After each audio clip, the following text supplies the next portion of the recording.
दूर किसी जंगल में एक कौवा और एक चिड़िया रहते थे। चिड़िया बहुत बुद्धिमान थी। वो अपना हर काम समय पर करती और हमेशा दूसरों की मदद करती। लेकिन कालू कौवा और उसकी पत्नी गोरी कौवी बहुत आलसी थे। वो कभी भी कोई काम ना करते और हमेशा दूसरों को उल्लू बनाने के चक्कर में ही रहते। और तो और वो तो भोजन भी हमेशा दूसरों का चरा कर ही खाते। एक दिन कौवा और उसकी पत्नी अपने घर में बैठे हुए थे कि कौवे की पत्नी कालू कौवे से ऐसा कहती है, कालू जी, भूख लगी हुई है और भोजन भी नहीं है घर में, जाओ और चिड़िया से ही मांग लाओ।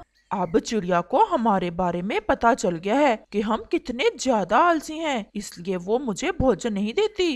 एक आइडिया है मेरे दिमाग में, तुम ऐसा करो, चिड़िया के पास जाओ और उससे कहो कि हमारे घर में सांप आ गया है और वो हमें खाने ही वाला है, लेकिन अगर हम उसे कुछ भोजन दे दें तो वो भोजन लेकर चला जाएगा। गोरी, तुम बहुत शैतान हो, मैं अभी जाता हूँ, ऐसे तो चिड़िया फिर से उल्लू बन जाएगी। और फिर कालू कौवा चिड़िया की तरफ जाता है।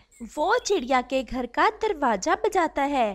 कौन है? चिड़िया बहन, मैं हूँ कालू कौवा, तुम्हारा भाई, जल्दी जल्दी से दरवाजा खोलो। और फिर चिड़िया दरवाजा खोल देती है। कालू भैया, क्या हुआ? आप क्यों इतना घबराए हुए हो? चिड़िया बहन, मेरे घर में सांप आ गया है और वो कहता है कि वो हमें खा जाएगा। मैंने उसकी मिन्नती की तो फिर कहने लगा कि वो हमें छोड़ देगा अगर उसे कुछ और खाने को दें। हमारे घर में तो और कुछ भी नहीं है। अब तुम जल्दी जल्दी से मुझे कुछ ना कुछ दे दो और मैं जाकर वो सांप को दूं, फिर ही वो डरावना सांप हमारी जान छोड़ेगा। मैं अभी तुम्हें कुछ दाने देती हूँ। और फिर चिड़िया उसे कुछ दाने दे देती है। अब आप जल्दी से जाओ, कहीं ऐसा ना हो कि वो सांप तुम्हारी पत्नी गोरी कौवी को ही खा जाए। चिड़िया बहन, आपने हमारी जान बचा ली, मैं अभी जाता हूँ। और फिर कौवा तुरंत वहाँ से चला जाता है। कालू जी, देखा कैसे बुद्धू बनाया चिड़िया को।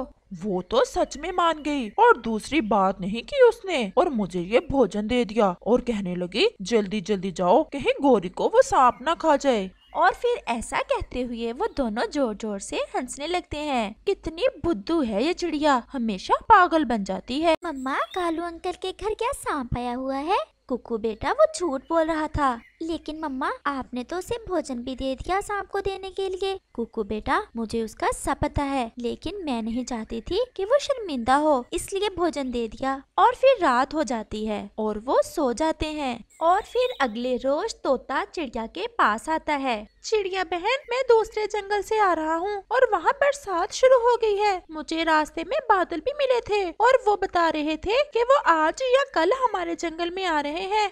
तोते भैया, ये तो अच्छा ही हुआ जो तुमने मुझे भी बता दिया। मेरे घर में भोजन तो ढेर सारा जमा है, लेकिन मेरी लालटेन खराब है कल से। मैं आज ही उसे ठीक करवा लाती हूँ। चिड़िया, तुम कौवे को भी बता देना और मैं दूसरे पक्षियों को बताने जा रहा हूँ। ऐसा कहते हुए तोता वहाँ से चला जाता है। कुकू बेटा, तुम घर में ही रहना, कहीं बाहर ना जाना। तोता बताकर क्या है कि हमारे जंगल में बरसात आने वाली है। मैं अपनी ये लालटेन ठीक करवा कर अभी आती हूँ। मम्मा, आप जाएं, मैं घर में ही रहूँगा, बाहर नहीं जाऊँगा। और फिर चिड़िया अपनी लालटेन लेकर चली जाती है। कौवे भैया, मुझे तोता मिला था, वो बता रहा है कि बरसात आने वाली है। वो दूसरे पक्षियों को बताने गया है और मैं अपनी लालटेन ठीक करवाने जा रही हूँ। क्या तुम्हारी लालटेन ठीक से काम करती है? जाओ जाओ, तुम कराओ जाकर ठीक अपनी लालटेन, हम भी करा लेंगे। अभी कौन सा बरसात शुरू हो गई है। कालू, हमारी लालटेन तो सच में खराब है, तुम चिड़िया के साथ ही चले जाओ और अपनी लालटेन भी ठीक करवा लाओ। मुझसे नहीं उड़ता इतना ज्यादा, मुझे तो अभी सोना है। अच्छा कौवे भैया, मैं चलती हूँ। तुम दोनों ने तो आपस में ही लड़ाई शुरू कर दी। और फिर चिड़िया वहाँ से चली जाती है। उल्लू भैया, ये मेरी लालटेन खराब हो गई है, मैं इसे जब जलाती हूँ तो थोड़ी देर बाद बंद हो जाती है। चिड़िया, मेरा वेतन लाई हो ना। ये रहे गंदम के दाने, और अब मेरी ये लालटेन अच्छे से ठीक कर देना। और फिर उल्लू चिड़िया के लालटेन को देखता है। इसका तो ये शीशा थोड़ा सा टूटा हुआ है, हवा पड़ने से बंद हो जाती होगी, मैं इसे बदल देता हूँ। और फिर उल्लू चिड़िया के लालटेन का शीशा बदल देता है। चिड़िया, अच्छे से शांत बना कर लो, फिर ना कहना मैंने अच्छे से ठीक नहीं की। उल्लू जी, अब तो ये बहुत अच्छे से चल रही है, आपका बहुत बहुत धन्यवाद। अब मैं जाती हूँ। और चिड़िया उल्लू से अपनी लालटेन ठीक करवा कर वापस अपने घर की तरफ चल देती है। और फिर शाम हो जाती है और जंगल में तेज हवाएं चलने लगती हैं। मम्मा, हवा बहुत तेज है, ऐसा लग रहा है कि बारिश भी आने वाली है। कुकू बेटा, अच्छा ही हुआ जो मैं ये अपनी लालटेन ठीक करवा लाई। ऐसे मौसम में तो मुझे अंधेरे से बहुत डर लगता है। फिर वो भोजन खाते हैं और अपनी लालटेन जलाकर चिड़िया एक कोने में रख देती है। आज तो हमारी लालटेन की रोशनी कुछ ज्यादा ही तेज है। वो ऐसे बातें कर रहे थे कि बारिश भी शुरू हो जाती है। मम्मा, बाहर तेज बारिश शुरू हो गई है। मम्मा, ये बारिश कितनी सुंदर लगती है। मुझे बारिश की आवाज सुनकर बहुत अच्छा लगता है। मुझे भी ये बारिश बहुत पसंद है। हमारे पास भोजन है, रोशनी है, घर है। कुकू बेटा, ये सब हो तो बारिश भी फिर ही अच्छी लगती है। जल जा मेरी लालटेन, जल जा अब। लेकिन गोरी कव्वी की लालटेन तो बहुत थोड़ी रोशनी दे रही थी। कालू, मैंने तुम्हें कहा भी था कि चिड़िया के साथ चले जाओ और अपनी लालटेन ठीक करवा लाओ, लेकिन तुमने मेरी एक ना सुनी। मुझे क्या पता था कि मौसम भी आज ही खराब हो जाएगा। और फिर उनकी लालटेन बंद हो जाती है। कालू, इसे जलाओ, मुझे अंधेरे से बहुत डर लगता है। कालू, तुम कहाँ हो? मैं पास ही हूँ तुम्हारे, तुम अपनी आंखें बंद कर लो, फिर तुम्हें क्या पता चलेगा कि तुम्हारे पास रोशनी है या फिर अंधेरा। कालू, मेरी जान निकल जाएगी इस अंधेरे में, मैं सच में मर जाऊंगी। कुछ करो कालू। गोरी, तुम अपनी आंखें बंद ही रखना, मैं अभी जाता हूँ और चिड़िया की लालटेन चुरा कर लाता हूँ। वो माँ बेटा सो रहे होंगे। कालू, जल्दी से वापस आना, तुम्हें तो पता है मुझे अंधेरे से कितना खौफ आता है।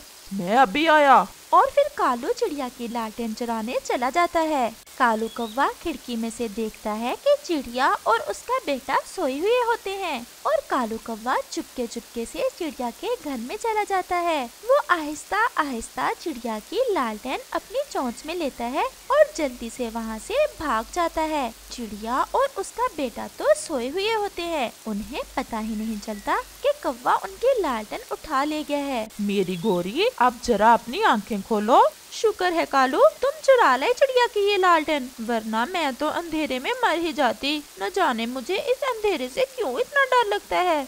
अब चिड़िया की जब आँख खुलेगी तो गिरती फिरेगी अंधेरे में। ऐसा कहते हुए वो दोनों हंसने लग जाते हैं। कालू, इसकी रोशनी थोड़ी कम है, कुछ ज्यादा नहीं हो सकती। चिड़िया तो कल इसे ठीक भी करवा कर लाई है।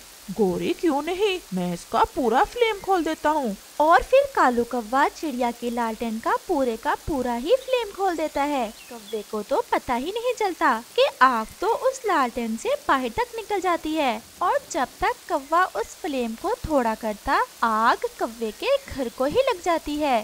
कालू, ये क्या कर दिया तुमने? इतनी ज्यादा तेज रोशनी तो नहीं करने का कहा था मैंने।